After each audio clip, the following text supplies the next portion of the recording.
Olá a todos, nós estamos aqui para falar um pouquinho sobre como pensar, elaborar e aplicar treinamentos de SST.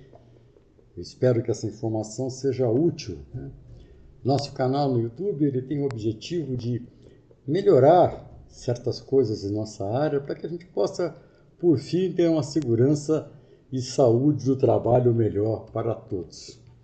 Nós vivemos uma sociedade onde a maioria das coisas, tanto da vida profissional como na vida pessoal, boa parte das vezes é tratada como se fosse rotina, né?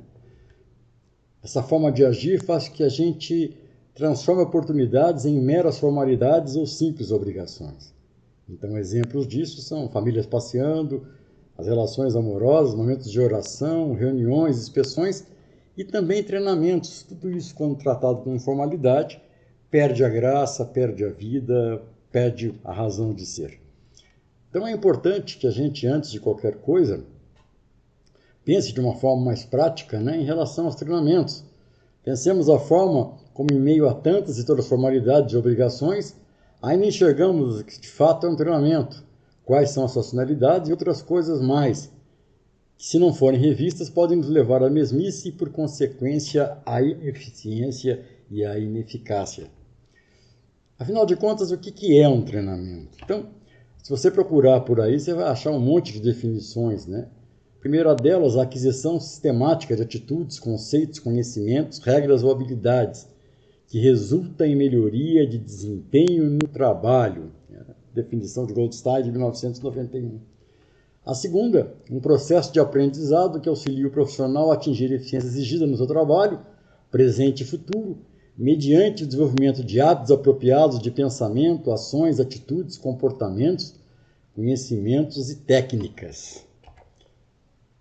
E aí tem a definição do Chicão, que foi um aluno meu, que ele diz que treinamento é aquilo que o patrão manda nós fazer para que a gente assine a lista das presenças, para que caso seja um problema, ele não tenha culpa nenhuma e possa pôr a culpa em nós. Eu acho que essa anda muito mais próxima da realidade do que nós temos hoje em dia. A palavra treinamento vem de treinar, que vem do francês, né?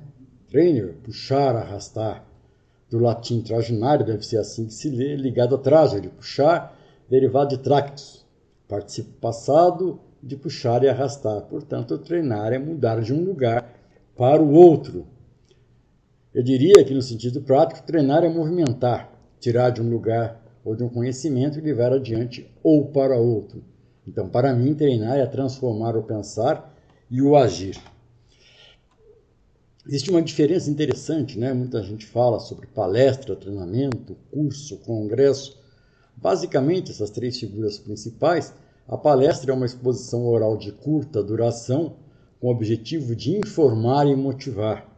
O treinamento é um processo de aprendizado de curto prazo, que prepara alguém para executar alguma prática ou cuidado de menor complexidade, com menor número de variáveis, ou complementar a atividade anterior. Já o curso é um processo de aprendizado de médio a longo prazo, com o objetivo de formar e preparar. Em termos de carga horária, geralmente se divide uma palestra entre 1 ou 2 horas, um treinamento de 3 a 16 horas e um curso de dias e anos. E cada um deles deve ser aplicado conforme o objetivo que se deseja ter em relação a alguma coisa. Na área de segurança do trabalho, temos a particularidade de muitos dos treinamentos que nós realizamos serem obrigatórios. Isso é uma coisa interessante. O fato de ser obrigatório, ele não tem que ser chato, ele não tem que ser cansativo, né? Isso nos leva à necessidade de elaborar uma matriz, ou pelo menos uma lista dos treinamentos previstos na legislação que são necessários para aquela atividade ou aquele estabelecimento. Isso é essencial tanto para o SESMIT como para a de RH. Então, nós precisamos organizar realmente para que nada fique de fora. Okay? Óbvio que, dependendo da organização, existirão as necessidades que, mesmo não previstas na legislação, mas sendo necessários para a prevenção, devem ser planejados, elaborados e aplicados aos trabalhadores. Lembrando sempre que a prevenção vai além da legislação. Então, em muitos momentos, nós vamos ter que fazer palestras, treinamentos para pessoas, para algumas situações que são peculiares, mesmo que elas não estejam dentro da legislação. Quais são as principais fontes para os treinamentos de segurança do trabalho? Como nascem os treinamentos de segurança e saúde do trabalho? Então, as principais fontes são a legislação, os programas, esses que nós fazemos aí em grandes quantidades, as inspeções de segurança, os relatórios de auditorias e as diretrizes da organização. Então, nós devemos entender que essas fontes devem ser observadas, conhecidas. Nós devemos procurar identificar dentro disso oportunidades para realizar treinamentos, até com medidas para corrigir as situações. Importante lembrar, que compete aos profissionais integrantes do SESMIT responsabilizar-se tecnicamente pela orientação quanto ao cumprimento do disposto nas NRs aplicáveis, as atividades executadas a empresas e estabelecimentos. E é claro que orientar quanto à necessidade de treinamento, seus conteúdos, periodicidades, cargas horárias e outras situações pertinentes faz parte dessa responsabilidade. Compete também aos profissionais do SESMIT promover a realização de atividades de conscientização, educação e orientação dos trabalhadores para a prevenção de acidentes do trabalho e doenças ocupacionais, tanto através de campanhas quanto de programas de duração permanente. Compete ainda esclarecer e conscientizar os empregadores sobre acidentes do trabalho e doenças ocupacionais, estimulando em favor da prevenção. Aqui ele fala bem dos empregadores, Então, a primeira fonte é a legislação. Nós temos hoje 35 normas regulamentadoras que estão vigentes. Eu sei que são 37 ao todo, mas nós temos lá 2 normas que já foram canceladas. E dentro delas, de forma objetiva ou subjetiva, a definição da necessidade de treinamento em diversas situações com diferentes graus de profundidade. Alguns desses simplesmente são conhecidos ou esquecidos em muitos locais de trabalho. Então, por exemplo, treinamento para o uso do EPC. Ele é muito claro dentro da norma e raramente a gente encontra por aí. Segundo, são os programas. E há uma grande variedade de programas de segurança do trabalho, em todos eles há necessidade de treinamento. Por exemplo, para a implementação do programa, para a implementação das ações previstas no programa, para o uso dos equipamentos, EPI, EPC, etc., e muitos outros. Terceiro, inspeções de segurança. Há muitas situações encontradas durante inspeções que, se fossem analisadas ou agrupadas, demonstrariam que o treinamento é o caminho adequado para a adequação. Insistimos em achar que as pessoas sabem aquilo que podem não ter aprendido, ou aprenderam parcialmente, ou simplesmente nem treinadas foram. Então, ao final de uma inspeção, uma das medidas possíveis é que a gente adeque o treinamento para as pessoas mudarem seus comportamentos ou aprenderem a fazer a coisa corretamente. Quarto, os relatórios de auditoria. Tal como falamos sobre as inspeções, muitas não conformidades ocorrem pela baixa qualidade ou ausência de treinamento. Aqui entra a atitude de procurar culpados ou buscar resultados. Além disso, são evidências claras de ações. Então, muitas coisas que vêm pela auditoria, elas devem ser tratadas treinando ou retreinando pessoas, para buscar a conformidade. Quinto, diretrizes da organização. É muito comum encontrar no procedimento, de trabalho ou coisas equivalentes que os trabalhadores desconhecem e, por consequência, desculpem. Mas comum demais. Você vai dar treinamento numa empresa, simplesmente eles nunca viram aquele procedimento, porque fica na internet, fica não sei aonde. Essa prevenção enganosa cria a sensação de que algo não existe. Há coisas que precisam de treinamentos. Então, as diretrizes que vêm das matrizes de origem ou coisa parecida precisam ser repassadas em linguagem que as pessoas compreendam para que possam cumprir. Treinamento deve ser entendido pelo profissional de segurança do trabalho como uma ferramenta, não como uma obrigação, e menos ainda como uma formalidade.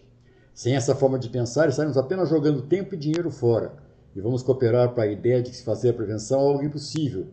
É assim mesmo e pronto. Treinamento não é a arte de cumprir legislação, ok? Treinamento também não tem como objetivo obter uma lista de assinatura. Treinamento não é para atender a auditoria, pura e simplesmente, Ele tem que atender a sua finalidade. O registro pode atender a auditoria. Ao mesmo tempo que você gasta fazendo um treinamento ruim, serve para fazer um bom. Então a gente tem que aprender a gostar de treinamento. Aprender a gostar dos objetivos e principalmente dos resultados que um bom treinamento traz. Medo não muda as pessoas, então não adianta fazer treinamento com fotografias de acidente, pessoas mutiladas, sem explicar para as pessoas como aquilo deve ser feito. Eu sempre brinco que se medo fizesse alguma coisa por alguém, ninguém casava, todo mundo já sabe o que é. Mas o medo não muda, as pessoas não mudam a cultura. O saber fazer muda as coisas. E treinamento foi feito para ensinar. Como é que a gente elabora um treinamento de segurança do trabalho? Um dos grandes motivos para o fracasso começa exatamente na fase de elaboração. Isso tem alguns motivos bastante palpáveis que, quando são eliminados, aumentam as chances de sucesso ou, pelo menos, melhora a qualidade do treinamento. Então, de uma forma muito simples, nós temos alguns passos, né? O primeiro é por que eu vou falar, o objetivo, né? O que eu quero com aquilo. O segundo é para quem eu vou falar, que público vai ouvir aquilo. É um público homogêneo, é um público heterogêneo, são pessoas com uma compreensão mais aguçada, menos aguçada. O que eu vou falar? O conteúdo, que tem que ser proporcional ao objetivo e ao público. Que passos eu vou dar? Com que etapas? Em quantas vezes eu vou falar isso? E por quais caminhos eu vou? Qual estratégia que eu vou usar? Então, isso basicamente é um plano simples para eu preparar um treinamento, né? Então, por que eu vou falar o objetivo? Devemos ter a clareza da necessidade e utilidade que iremos fazer. Isso vai nos ajudar a trabalhar as demais etapas com qualidade. Isso nos fará organizar o treinamento na direção certa, sem fugir do tema. Isso porque, muitas vezes, o instrutor, o facilitador, ou seja o nome que tem, ele começa a encher linguiça, né? Porque ele não sabe falar sobre aquilo, ele não estudou sobre aquilo, ele não se aprofundou sobre aquilo, e aí no resto todo não vai prestar com certeza. Para quem vou falar? Público. Saber qual público nos ajuda a definir o conteúdo e a forma a ser utilizado. Nesse momento é possível, inclusive, definir a necessidade de mais de um evento para públicos diferentes ou trabalhar na direção de achar um ponto de equilíbrio, sem levar o público em consideração, igual a problemas, com certeza. Você vai cantar ópera para uma audiência que gosta de música sertaneja, você não vai fazer sucesso nenhum. Se você vai falar para um público uma linguagem muito alta, você vai ter problema, muito baixo, você vai ter problema. Então, conhecer o público é muito importante. O que eu vou falar? Conteúdo. Se há um conteúdo obrigatório, ele deve ser cumprido, mas a ordem e a forma são escolhas do executante. Então, por exemplo, você pega conteúdo programático do curso de CIPA, como a maioria das coisas que você encontra nas normas regulamentadoras, a ordem não é uma ordem obrigatória a ser seguida. Essa ordem a gente vai organizar de forma a abranger todo o conteúdo, mas de uma forma lógica. Não adianta eu falar sobre princípios, noções sobre acidente de trabalho se eu não fiz o conceito antes para as pessoas. Não adianta eu falar de PPRA se eu não fiz os conceitos básicos de higiene. Então, a ordem que eu vou ensinar, ela é muito importante para que a gente possa trabalhar, né? E também levar em consideração o que aquelas pessoas precisam saber sobre aquele assunto. E esse é um grande erro. Muitas vezes o instrutor, o facilitador, ele quer demonstrar o seu conhecimento achando que isso vai ser bom. E, na verdade, era importante, senão que as pessoas precisam saber, né? O resto você guarda para você, para outros eventos, outros lugares. O que aquelas pessoas querem saber sobre aquele assunto e se não querem? Tem coisas que não interessam para as pessoas, né?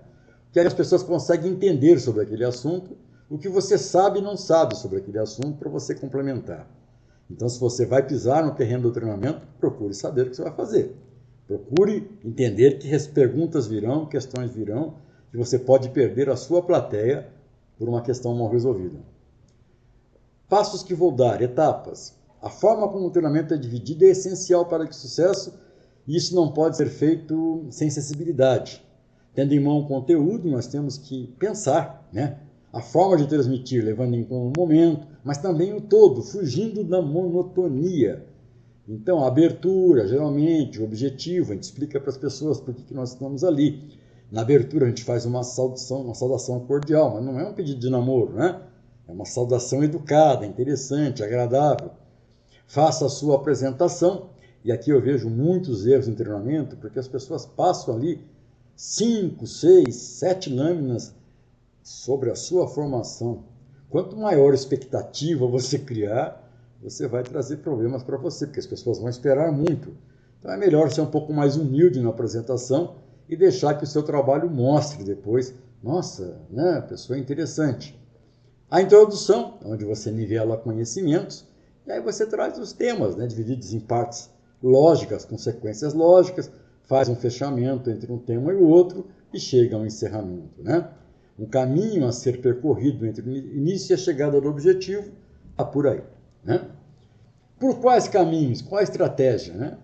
Defina o que você vai usar em cada uma das etapas. O segredo está no equilíbrio. Lembrando que já sabe, uma interessante pesquisa revela que os aprendiz adultos, né, eles retêm 10% do que foi lido, 20% do que foi ouvido, 30% do que foi visto, 50% do que foi visto e ouvido, 70% do que foi discutido e 90% do que foi feito e discutido. Essa parte de baixo ela tem que levar em consideração. E aí entram dinâmicas, exercícios, uma série de coisas que podem favorecer. Agora, coisas sobre as quais você tenha domínio, né? Não tem coisa mais desagradável que uma dinâmica que você leu, você tenta trabalhar com ela e as pessoas não entendem, fica aquele clima horrível. Enfim, nós precisamos trabalhar com um pouquinho mais de consciência. Então, dinâmica com uma conclusão, trabalhos em grupo, debates, construção de modelos, simulados, encenações, né? E também trabalhar a qualidade das apresentações, os exemplos práticos e associações com fatos extra-trabalho. Então, tudo aquilo que você possa fazer para levar a pessoa a pensar e a fixar sobre isso. Mais uma vez, repito, cuidado com as coisas que você não domina. Não pode ficar fora do planejamento dos recursos, o som, projetores, local, cadeiras, todas as coisas de respeito ao treinamento. Então, você chegar no local e perceber que é uma plateia grande, o som não funciona, que o projetor não tem qualidade, que ele projeta só na frente da sala, o pessoal do fundo não vê, que o local é muito quente, que as cadeiras não oferecem conforto para uma coisa mais longa, tudo isso pode tirar a qualidade do seu treinamento e faz parte do planejamento de um bom profissional. E a aplicação desses treinamentos, né? A apresentação é o momento final, que todo um trabalho que pode ser perdido se for mal feito ou for mal resolvido. Então tem umas coisas que vão ser observadas também aqui. Primeiro, a pontualidade em todos os momentos. Segundo, trajes e apresentação pessoal. Terceiro, respeito e educação. Quarto, tom de voz e velocidade. Quinto, domínio do material e assunto. A pontualidade em todos os momentos. As pessoas que estão ali são seus alunos, mas têm vida, compromisso, obrigação. Tem muito instrutor que acha que ele está ali está atrasado na feira agrícola como se fosse o cantor da noite. Não é. Né? As pessoas, o atraso ele gera uma má vontade imensa nas pessoas. Né? Então tem que começar no horário agendado. Né? Então para isso acontecer tem que chegar ao local antes do horário e muito especialmente respeitar os intervalos, especialmente das refeições. Se você começou a falar às 8 horas da manhã, os trabalhadores estão na fábrica desde 6 horas da manhã. Então, certamente eles vão estar com fome no horário do almoço deles e não no seu. E respeitar o horário do término, porque as pessoas usam ônibus, as pessoas usam transporte público, e não é porque você está ali que elas são obrigadas a ficar. Se for preciso passar para outro dia, passe, mas respeite muito o horário de término. Traje de apresentação. Trajes compatíveis com o local, especialmente o público, né? Então, geralmente, traje social para treinamentos com trabalhadores de chão, de fábrica, de pé de andaime, eles causam um certo afastamento. Higiene pessoal, barbinha feita, né? Perfuminho, um desodorante, dentinho escovado, né? Uma linguagem compatível, né? Se você quiser falar bonito, fala na sua igreja, fala entre seus amigos, numa rodada de cerveja, mas ali a linguagem é que as pessoas está sendo pago para falar coisas que as pessoas entendam. E gestos, trabalhar, se você não conhece muitos gestos, procure fazer um curso, pegar uma apostila e estudar um pouquinho sobre os gestos. Respeito e educação. Respeitar o público, suas limitações e também seus conhecimentos. Se você quiser perder uma sala, quiser perder um grupo de treinamento, é só ser desrespeitoso, né? Conhecimento se demonstra com qualidade, não com desnível. Tratar as pessoas como senhor e senhora. Cuidado com política, humor e religião, né? Especialmente humor. Humor é uma coisa muito, quando o grupo é muito grande, a chance de você encontrar uma pessoa que tenha problema com certas coisas é muito grande, e saber onde você está pisando, né? Então tem coisas que a gente tem que entender da realidade local e às vezes uma colocação mal feita pode pôr tudo a perder. Quarto, tom de voz e velocidade. Tenha certeza de que está sendo ouvido. Não precisa gritar, mas também você não está em oração, né? Nós precisamos dizer às pessoas num tom bom. Olhe para as pessoas, né? Tem gente que dá treinamento olhando para o teto, para a parede, para o chão. Realmente não é agradável conversar com qualquer pessoa que seja não olhando para as pessoas. Faça perguntas e interaja boa parte do tempo para manter o controle da situação. Quinto, domínio do material e o assunto. Estude o assunto que você vai apresentar. Tenha em mente a apresentação que elaborou, seus tempos e suas etapas. Saiba dizer não sei ou não tenho certeza quando for preciso. Saiba fazer isso, ajuda bastante. Por fim, lembrando a Cora Coralina, feliz é aquele que transfere o que sabe e aprende o que ensina. Esse momento de troca, esse momento de partilha é muito importante para todos nós e deve ser bem feito. Muito obrigado pela atenção de vocês, espero que seja útil e qualquer coisa estamos à